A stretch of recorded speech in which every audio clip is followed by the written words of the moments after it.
Hey, hey, welcome to the Breakthrough series. I am Meg Church, a relationship repair coach working on reclaiming your self-worth and, just helping you in your romantic relationships. And I am obsessed with debunking the myth of overnight success because there's no such thing. And I'm having on amazing people to really help with that and to really prove that there's no such thing.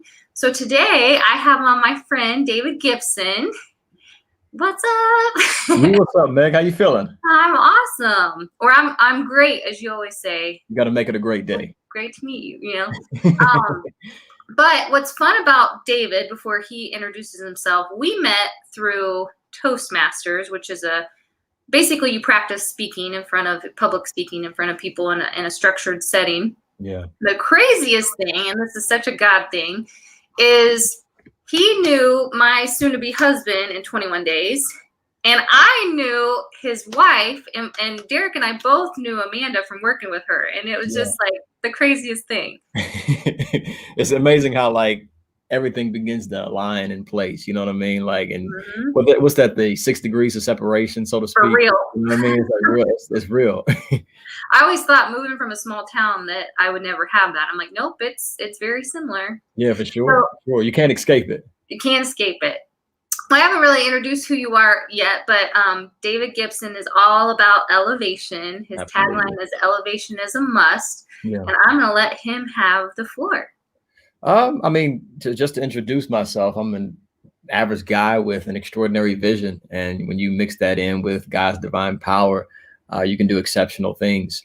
I guess to give a title, a husband, a father, an entrepreneur, author, speaker, visionary, mentor, coach.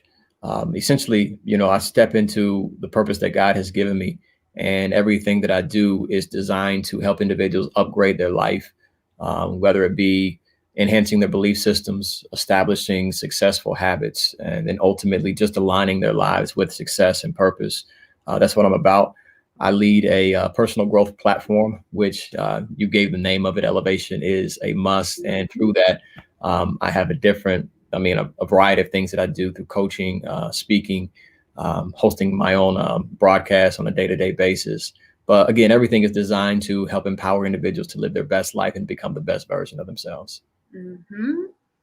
It's so fun. It's fun to just think like that you're on here and that we practice speaking at 6:30 in the morning every Wednesday. So for you guys, this comes natural. I can't wait for David to share some of his battles because they will blow your mind.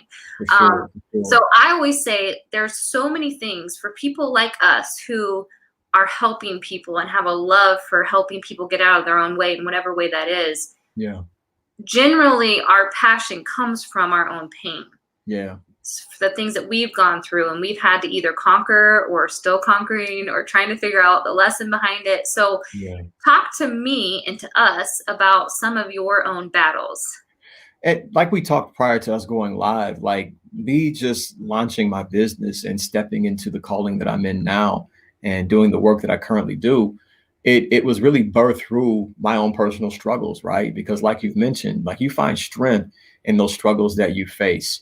I had a bout with depression, low self-esteem, felt inadequate, felt as if my life had no worth and I really didn't have any purpose. And I was in a dark place. This was in my early 20s and really was just searching for, identity, right? Many people find themselves in that identity crisis where, you want to be something, you want to be somebody, but you feel as if you don't measure up or you feel as if you don't have what it takes. And that's where I found myself. And essentially what I started to do as I began to overcome my own personal struggles and my own internal conflicts, I would just start sharing many of the insights that I was gaining from my experiences. This is through social media. This is before Instagram and like Twitter was even hitting. It was like on Facebook. I just shared different insights and people would, comment saying, hey, this really helped me. This really encouraged me. This really inspired me to keep my head up as I'm going through my own personal challenge. And from there, I started to get invited to speak. And that's another, breakthrough of myself that I had to overcome in itself.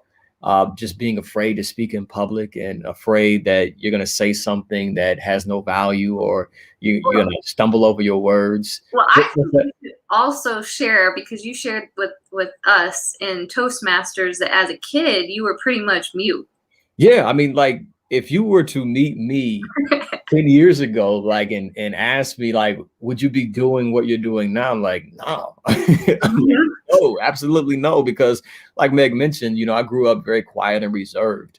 In many cases, I often had this belief, and I'm a firm believer that many of our challenges stem from our childhood, right? Like, you have these program fears, these conditioned insecurities that often hinder you from showing up at your best. And what really kind of put me in a position where I was afraid to speak was operating with the assumption and the negative belief that every time I opened up my mouth, I was wrong or saying something wrong. And then catch how this can be manipulated in your consciousness, right? Like, I grew up with a lisp, a speech impediment. And I can recall every time I would say something, my teachers, my parents, my family members, my friends would say, hey, you're saying that wrong. But as a child, the way that you interpret that is not, I'm saying this syllable wrong or I'm saying this word wrong. It's like every time I speak, I'm wrong, I'm incorrect. And we don't want to feel those emotions that come with you feeling like you're wrong, right? So therefore, to avoid them, best thing I'll do is to keep my mouth shut.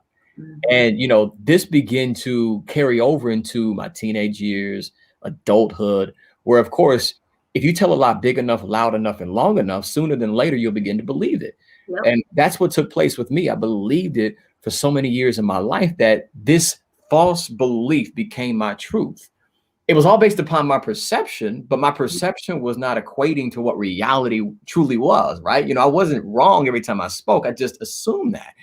And essentially that put me in a dark place, because if I'm not able to connect with others, if I'm not speaking, then therefore, you lack that human connection. And that was a struggle that I had to overcome. And I began to realize, Meg, this is something that many of us can benefit from. The way that I actually combated that limited belief and that lie that was in my head was doing the very thing that it told me I couldn't do. Speaking, right?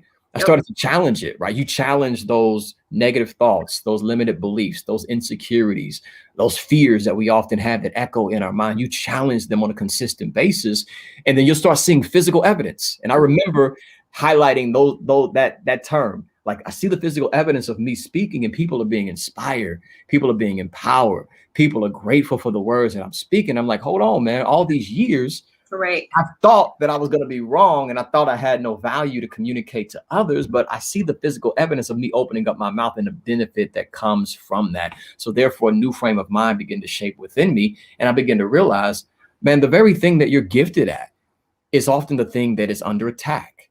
Yes. The very thing that you're special at, the very talent, the unique ability that you have, that's often placed with a target on it. And the enemy, I'm a man of faith. I believe the enemy, or the powers that be, or I wouldn't even call them powers, just the forces that try to stop you from living your best life. They recognize that you are a threat. Yes. So therefore, they're going to attack the very thing that makes you feel special, or that is special about you. And we have to be aware of that and understand that it's in our pain that our power can be activated, right? It's in your mess that your message can be developed. It's in that test that continues to challenge you that your testimony can be birthed. But you have to confront the things that often make you uncomfortable, because what you fear but never face will always control you, right? You got to confront the very thing that you're uncomfortable with, or the thing that intimidates you. And the moment and the day that you confront it, guess who has the power? You carry the power. And if you do this on a consistent basis, you're going to leverage your powerful muscles. And you're going to rise above whatever's trying to stop you from living your best life, speaking your truth, that thing that's causing you to bite your tongue, you know what I mean? Or share your gift or your talent, or start that business, or write that book, or get into the best shape of your life, or love yourself instead of relying on other people to love you. The moment that you confront that, you become powerful. Yeah, because you can't have light and darkness at the same time. And that's a lot of times the thing that I tell women that I work with: as soon as you call it out, just call it out. call a name to whatever it is that's trying to attack you. Yeah. And that's all you got to do. It's like that awareness piece. You brought a little light into that, and it can't stay over you and impact you quite as much just from that starting point. Doesn't mean it's going to be gone, but yeah, it's not just recycling over and over again in your head that way. Yeah. Something that, I didn't think that we would go down this route at all, but I think it would be super powerful coming from you. Yeah. A lot of, and I'm speaking to the men right now, a lot of men struggle with vulnerability. They struggle because of pride. They struggle.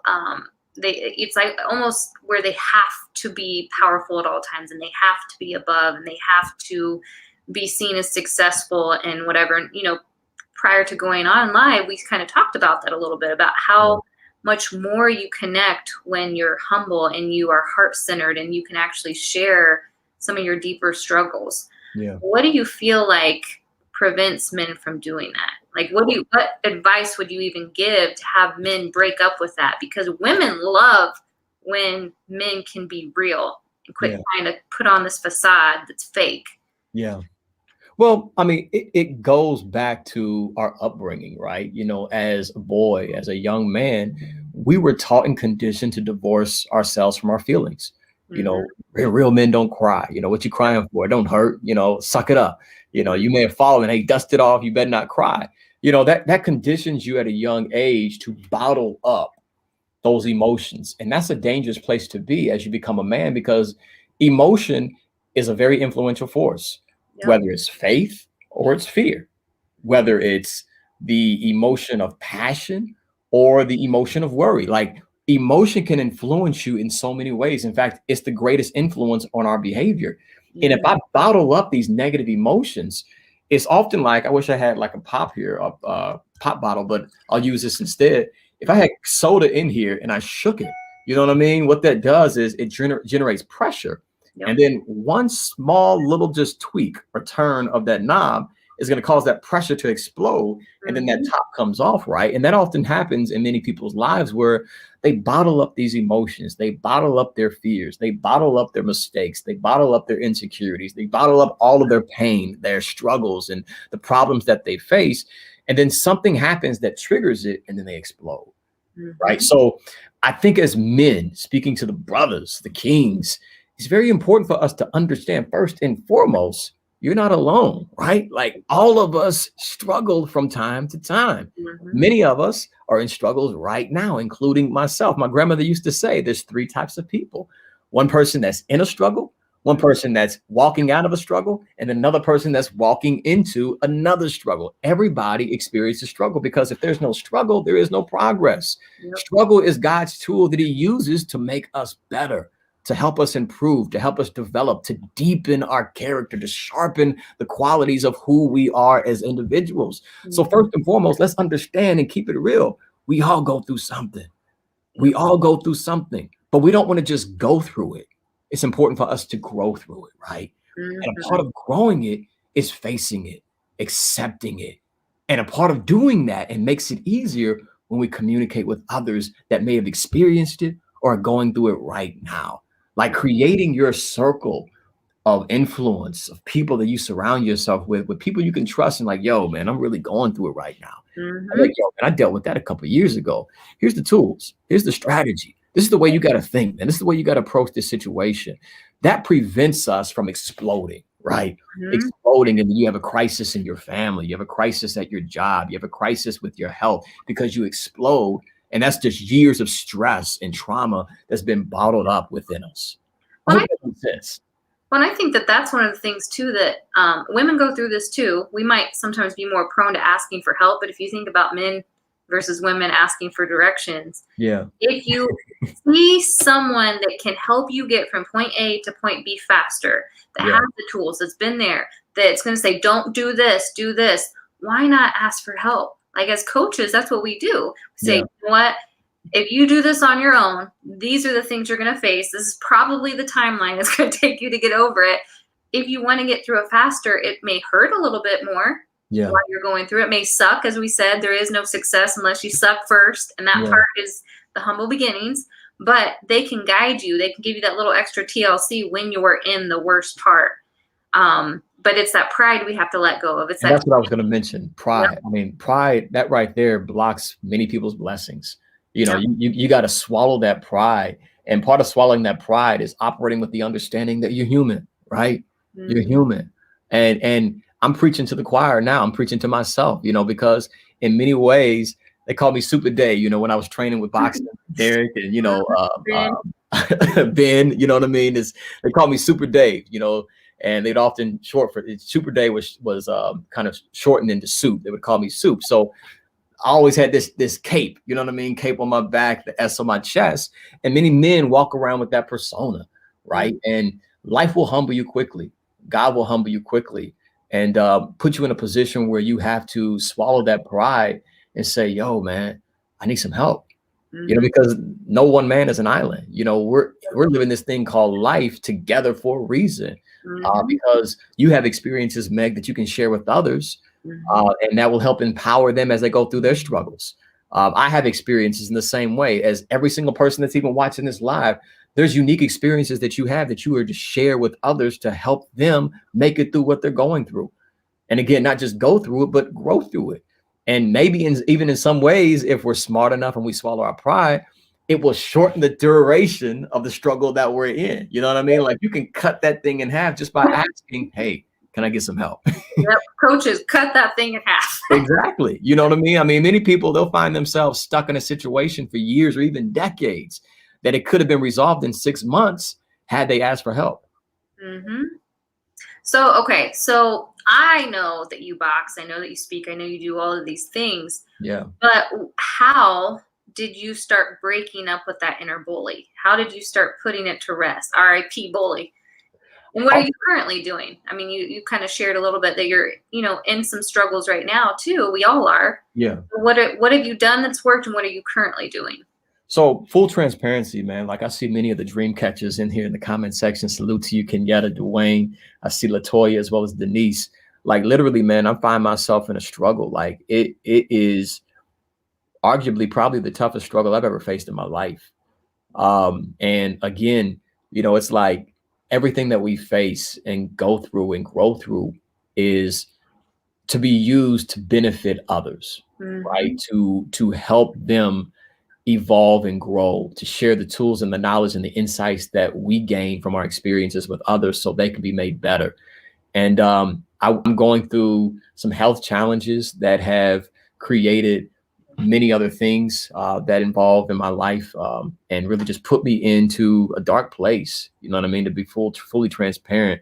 As we talked about earlier, you know, in the month of January, I really haven't slept much at all, dealing with that and, you know, the anxiety that comes with that. But through it all, it's really drawn me closer to God.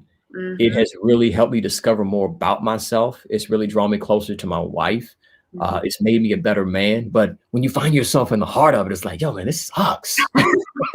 Like, this ain't comfortable. You know what I mean? Like this ain't where I want to be. This is not the life that I am used to. I want to be free from this. And God, in his unique timing, has a way of teaching us patience, learning how to be patient in frustration, and even carrying over the nuggets that I received from me overcoming depression. I would say the first step for me in transforming my life was when I changed the way I talk to myself. You're a self-talk person too. I know you talk to yourself in the mirror too. Yeah, you have to, because at the end of the day, something or someone's communicating to you otherwise through advertisements, right? Like marketing is nothing more than monetized psychology. Yep. All they're doing when you see a Cadillac commercial is, hey, you're not a luxury or at this elite class if you don't drive this vehicle. Right. If you don't wear these shoes, then hey, you're not good enough. If you don't have this particular body, then you have no value. Like this is all at work on a subconscious level. So if you are not communicating to yourself, something or someone else is. So therefore you want to control the narrative. So it's very important for you to be intentional about what you're communicating to yourself, making sure it's aligned with your identity. That's something we got to get clear on, right? Successful people, they know who they are. They know the gifts and the talents that they possess and what they value.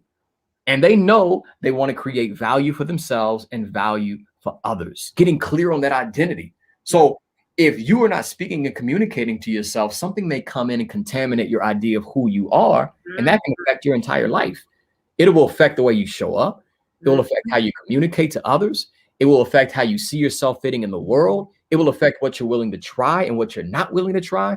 Therefore, it's very important that every single day you set aside some time and you remind yourself of who you are.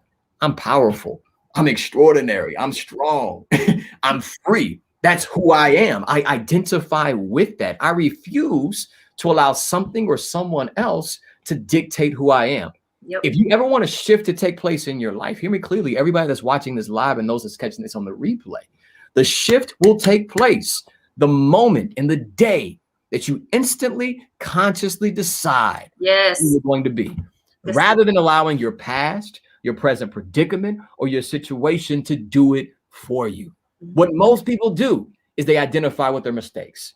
They identify with their fears. They identify with their insecurities. Therefore, you're not driving your vehicle of life. And they're wondering why they're ending up in the parking lot of average. You got to get in the driver's seat by consciously deciding this is who I'm going to be. Like I've got written down on my dry erase board right now, who will you be today?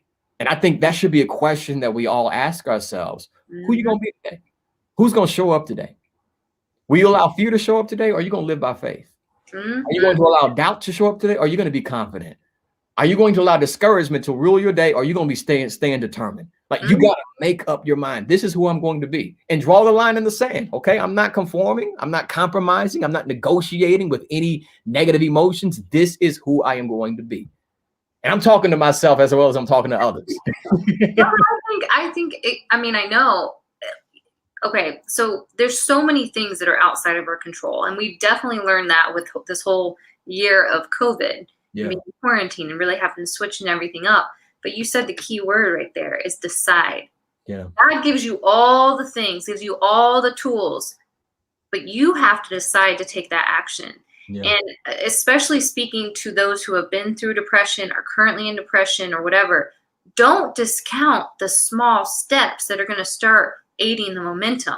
Yeah. Getting out of bed when you are defeated beyond belief is a victory. Yeah. And I tell a lot of people that, like, I know for me personally, when I was going through something and I just was like, man, like, how am I going to do this? Getting out of bed and just functioning like a normal human being was a big step for that day. Yeah. And as you do that, it does build that momentum. Okay, what else can I do? Yeah. Oh, okay, what else can I do? And then you just start repeating that. And then eventually you're like, wow, I'm not in that bad space anymore. I'm not in that as deep as what I was. I'm now treading water. And then you move from treading water. Okay, let's take some strokes. Let's see how far I can get away from where I was just at. Yeah. But it's the decision. You have to decide. And let me also say this as you're speaking, Megan, because you highlight something that's very important. As you talked about starting with treading water and not just assuming that you can dive into the pool or dive into the ocean and just start stroking like Michael Phelps, right? That's what we all want. That's all that we all want. But then we get discouraged when we're in it and we start to sink, and then we get frustrated and we get out the pool and we find ourselves stuck back in our situation. Mm-hmm. And I think it's very important for us to give ourselves grace and to understand that we're all a work in progress, and to understand that it's not going to happen overnight. And again, I'm preaching to the choir. I'm preaching to myself, because again, when you find yourself in those moments, you find yourself in those uncomfortable situations, you're like, yo, this is going to be over. Like, I just want to get back to the way things used to be. I want things to be better than what they are now. So it's very difficult to comprehend and swallow the peel of patience, right? Yeah. But patience, it's more about how you act when you're not getting what you want. Yes. It's more about how you behave when the outcomes don't look the way that you envision them. That's pure bona fide patience. Yes. And patience has everything to do with vision. Mm-hmm. To see it before you see it, right? Like we talked about Tim Swain. I don't know if you recall one of those poems that he did in our Toastmaster sessions. One thing that I've taken from him, I got permission to take it from him, but I got this from him. One of his things that he said in his poems was, you got to see it before you see it, or you'll never see it. Mm-hmm. You got to see it before you see it, or you'll never see it, right? Yep. And when you find yourself in a moment that makes you uncomfortable, when you're not getting the results that you want, when you're starting that business and things aren't scaling in the moment, when you write that book and then it seems like things aren't moving forward and nobody's interested in it, when you have something of value that you want to bring to the marketplace and nothing seems to be shaking, you got to see it before you see it, or you'll never see it. Because what you see and what you focus on will influence how you show up, what you believe, right? And what you believe about yourself on the inside will always manifest on the outside. So if I become obsessed with it, like I fall in love with it, I know it's real. I may not be able to put my hands on it, but listen, I can put my mind around it. When I grip my mind on it and continue to call for things that are not as though they were, eventually what I see in my mind will be real in my life. And it will be more than just a dream. It will be my reality. It starts with you seeing it. Love it. Love it. I feel like a perfect analogy that people are going to get, and you're going to get this too, when you're in that season of everything just sucking and you're frustrated and you're, doubting your patience and doubting who you are and what you're capable of doing, becoming, anything in the world. I've always thought it feels like God has you in a boot camp and he's never telling you to stop. He's just going, like, you're doing a boot camp with weighted burpees and you're like, yo, come on, we done that? It's like, no, we got another set. We got another couple sets. Yeah, you got to keep going. And you're just like, when is it going to stop? But then when you finally do stop and you get a rest, you get to see what you just overcame, and you got to see the resilience muscles that were built. It's like everything. And for me personally, two of the areas in my life that were the biggest struggles, body image, which because I've talked about that, and just self-worth and relationships. I felt like God was like, yo, Meg, I'm going to put you through a long boot camp. One was 15 years, the other one was 10. Let's see what you're made of. And when you're in it, it just is beyond frustrating. But when you look back and you're out of it, you're like, oh, I'm so grateful.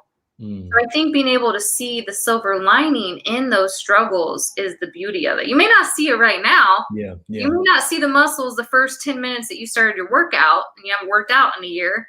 But eventually you're going to start to see that growth. And that's the thing about it, Meg, because when you look at it, even from a spiritual standpoint, right? If you were to have a conversation with God and he was to show you everything that you were capable of, but also everything that you had to endure to get it, it's like, nah, I ain't, no. I want that, but I don't want that. I don't want to go through that. And it's funny that you say that, because yesterday, as I was meditating, one statement came to my mind, and it's a statement that I share with my mastermind group, and it's something that we often talk about, and it helps put things in perspective. And I think somebody can benefit from hearing this. It hit me like a ton of bricks. And the statement is this, Meg: to get what you really want, you first must become who you truly are. Like, really let that sink in for a very quick second. Okay. It's very simple, but profound. To get what you really, I'm talking the thing that you are passionate about. The prerequisite is for you to become who you truly are. Right. Hence the word truth, the truth of who you are. Our struggles, our challenges peel away what we're not, and they reveal who we are, right? I did some time in Nicaragua. I do some mission work, right? I do it in Nicaragua as well as Haiti.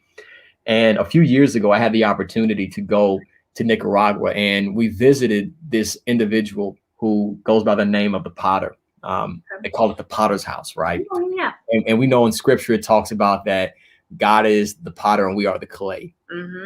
He broke down, literally visibly showing us and demonstrating the process that's involved with creating a pot. It blew my mind, Meg. He talked about how you go out and you search out the clay. You pull this hard clay out, right? And the hard clay is full of contaminants. So you got to loosen that hardness up. You throw it into water. As you throw it into the water, you're plucking away all the things that are not supposed to be there, the different dirt that isn't supposed to be there, the different things and twigs and all these different contaminants that may be inside the clay. And after you do that, you throw salt onto the clay. And the salt is used to separate the clay, even as it's wet. So you throw it on the ground, and you begin to stomp on that clay. And he says he stomps for hours on end, hours on end. Then after he stomps on the clay, he throws it back into the water. He floods this clay with water. Many people may feel like they're drowning in a situation, Right. and it is isolated for a few days. After a few days passes by, he brings it out again, throws it back on the ground, and stomps on it even more, continuing to stomp on it, stomp on it. After he does that, he plucks away more contaminants that he can visibly see. And somebody may feel like life is plucking away different aspects of who you are. Different situations are popping off, and things that you loved are being removed from you. People that you thought supported you are no longer there. They're being plucked away. Then he throws this clay on the wheel, and then he begins to spin this wheel. And somebody in this broadcast or on the streams feels like life is spinning in circles, and you're confused and you don't know where it's going. He began to form this pot. And after he formed it, he looked at us and said, and the way God often works in some cases is he'll look at it and say, no, that's not good enough. And he tears it all the way back down. If somebody thought that this business that you started, it was working good for a short period of time, or this endeavor that you went after, the results started to come, but then they stopped, and then everything fell apart. And then you got transitioned into a different chapter, a different season. It was broken apart, and he began to reshape it, forming it. Then after he formed it, he threw it into the furnace. And the thing about it was this, Meg, it all made sense when he brought the end product out. Yes. Not because of the end product, but he brought another pot out that was cracked. And he said, if the clay is not completely purified, the heat will expose the contaminants. Ooh, Meaning this, the purification process is absolutely necessary so you can survive the heat. And then many times we find ourselves in a situation wondering, why do I have to experience this? Why am I going through this? Why am I facing this? It's to prepare you for the opportunity that God has for you. It's to prepare you for the next chapter that he's taking you to. It's to prepare you for the next moment in your life that you need to be ready. Because if you're not ready, you'll crack under the fire. yeah, And you will come out shining like gold. I love that. Well, and I also think too, like, I think kind of like when you were saying that they had to, oh, this isn't good enough, let's put it back in there, let's kind of start all over. Yeah. A quote, paraphrase that says, you're not starting over this time. You're not starting from scratch this time. You're starting from experience. And that's the same kind of thing. You're starting with something. Yes, you're still going to face obstacles, whatever it is when you're starting over, whether it's relationships, business, projects, life, family, whatever. But you've already had that experience behind you that you can leverage and use as you're going forward. Yeah. Sometimes it is a struggle too, because you're naive in the beginning because you don't know. Now you know a little bit, but you can also be more careful of red flags, of things that don't feel right, just anything moving forward. So yeah, experience gives us wisdom. It gives us wisdom. And wisdom is the currency that we need to abundance. So to live an abundant life, you have to have wisdom. And in order to gain wisdom, you must have some experiences. And those experiences won't all be good. So we have to embrace every experience that comes our way and understand that it's shaping who we are. It's helping us mold the character in which God has for us to help us do the things that we've been called to do. Well, I think before we get into like who you're becoming, who you've become, one more thing that you kind of alluded to a little bit was people that aren't there the way that you thought they would, or they, God starts plucking people off that you thought would be there, that you thought would be supportive, or thought would have your back during tough times. I think that it's important to talk about the whole people pleasing aspect and the people that, like, the people in your corner, the people that help represent who you are and who you can lean on. And when you're in a dark phase, not everybody needs to know your business. Yeah. And I think being selective with what that is, like, you got to have God, your relationship with God. If you're married, have that with your husband or wife, your significant other, whoever it is. And then maybe pick that one or two friends, like maybe they're coaches, whatever. Not everybody needs, nor does everybody deserve that area, because it just becomes too much. You've got stuff going too much. You need people to help you work through it and bring it to light versus like hold you in it and then pull in their stories, because that happens, pull in their stories, and then you're no longer able to talk about your things anymore. Yeah. You found that helpful too, because you had talked about with Amanda, with your relationship with God. Yeah, I mean, it's critical, man. Look, I often believe the quality of our life is largely dependent upon the quality of our relationships. Yep. And relationships can be boiled into many different categories. We have relationships with food, relationships with money, relationships with our career, relationships with others, relationships with ourselves, relationship with God. Relationships is a part of every aspect of life. So it's very important that we intentionally begin to shape our relationships in ways that promote who we want to become. And that starts with us surrounding ourselves with people that get us, people that love you, people that support you, people that don't just tell you what you want to hear, but what you need to hear, right? Ooh, You know, that's critical to be able to surround yourself with people that see the best in you, not someone that says good luck, but someone that says never give up. You know, surrounding yourself with someone that helps you be better, that helps you expand who you are and evolve into the best version of yourself. It makes life much easier because going through difficult times and challenging experiences can be very, very complicated if you're doing it by yourself. But if you have someone to lean on, because everybody's going to have a time when they need to lean on somebody.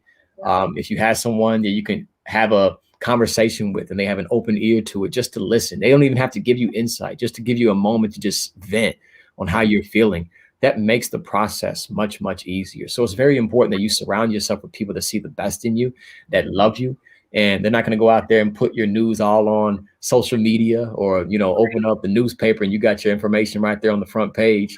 And be like, yo, man, I thought I had this person confided with me. You know what I mean? It's like, nah, you want to surround yourself with people that, hey, if they know about it, then ain't nobody else gonna know about it. That's one thing that I admired about Chadwick Boseman, the late Chadwick Boseman. It's like, you know, they hit all of us by surprise. And I'm quite sure his small circle that he told is like, they didn't let that out.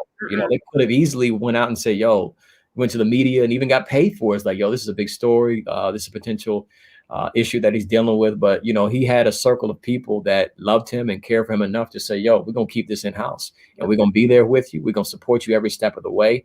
That's the type of friends you want to surround yourself with, the type of family that you want to connect with, type of people that you want to actually embrace. Because I promise you to make your life much, much easier. Love it. The vault. Got to have friends with the vault. For sure. So who are you becoming? Who have you become? You kind of talked about it a little bit, but what is David Gibson doing now? I am becoming, there's a quote that I have on all of my social media platforms, and it's something that I live by. The quote goes like this: the goal has never been to become known. But the goal has always been to become someone worth knowing. Yep. So if you ask me who I'm becoming, my goal has always been to become a person that is worth knowing, meaning a valuable person. When you connect with me, you're going to get value. I won't be a liability. I want to be an asset. Yep. I don't want to just be a thought leader. I want to be a result leader. With everything that I do, I want to give you an experience of me. If it's just a conversation that we have on the street, if it's just a video that I post, if it's just a live stream that I do on my broadcast, I want to give you an experience. And that experience, I hope, will transform the way that you think, upgrade your belief system, help you look at life from a different lens, and ultimately help you evolve into a better version of who you are. Love it. So what do you want to send people off with? Where do you want them to follow you? Any freebies, last words? Yeah, I mean, on my website, there's various free content. I see Dwayne, salute to you, brother. I see you put that in the comment section, elevationisамust.com. Be sure to check out the website. There's free resources, all for the free 99. Again, we love the free 99. There's a plethora of resources on the website, things that will help you. It's beautiful, by the way. I Appreciate that. Not as a womanly perspective. It's very Appreciate it, Meg. But there's resources to help you develop a positive frame of mind, that will help you live an extraordinary life, that will help guide you on some successful habits that you can create and implement in your life. And there's more resources to come. As I have taken a step back from creating content for the public right now, I've been working behind the scenes on many great things for our community. So we got some great things coming for the broadcast. We got some great things coming for the website, more resources again. But again, elevationisамust.com. Be sure to check out the website, and then all the platforms, pretty much all of them, I believe. Facebook, Twitter, Instagram, at D1 Gibson is my handle, and then youtube.com/David Gibson. Yay. Well, guys, I hope you enjoyed this. David Gibson, this is truly an honor. I'm so proud of you. I'm glad to have you on here. Appreciate it. Your heart is truly gold. I Thank want you. more men. Likewise, Meg. Likewise. I got to give credit where it's due. Thank you. I want more men to see other men like you living a life that God wants them to live, not that the world wants them to live, and to be an amazing husband, dad, which is so crazy. Yeah, it's crazy. Entrepreneur, and just doing amazing service-based work in the world. I think that they're just it's not seen enough, and so the more that we can show up and see people like you, the more it's going to inspire people you don't even know. Yeah, yeah, and that's the goal. That's always my intent. I hope that whatever I say is going to spark something in at least one person. It's just one person. Every time I step on stage, I just want to touch one person. As long as I can do that, just that one person, then they can carry that and share with someone else, and then you can create momentum that can inspire others. And that's what it's truly about. Well, thank you so much, guys. Stay tuned in with these weekly broadcasts. And again, check David out. He is truly who he showed up as. So there's no chameleon there. But I appreciate you all. We love you. All right. Appreciate you guys. Be powerful.